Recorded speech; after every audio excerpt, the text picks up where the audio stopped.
Ripon sir আটকাই দিবেন পিছন।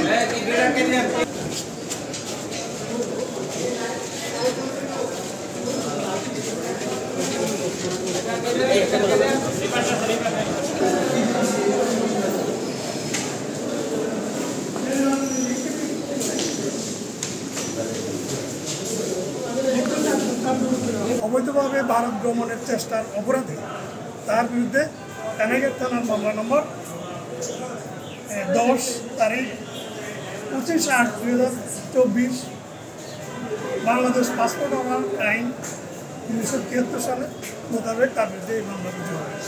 আজকে অত্র মামলায় তাকে গ্রেপ্তার দেখানোর জন্য আদালতে হাজির করা হলে বিজ্ঞ আদালত তাকে এই মামলায় গ্রেপ্তার দেখিয়েছে।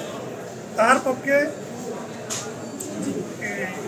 সরকার নিয়োজিত আইনজীবী তাহার জামিনের প্রার্থনা করে মামলাটি জামিন যোগ্য বিবেচনায় বিজ্ঞ আদালত তাকে আজকের এই মামলায় জামিন প্রদান করে।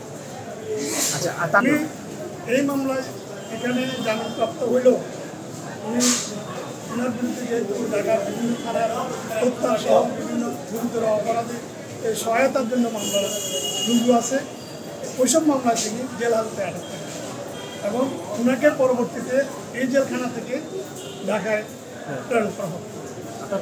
ঠিক আছে, থ্যাংক ইউ। প্লিজ আদেন না ওয়েট।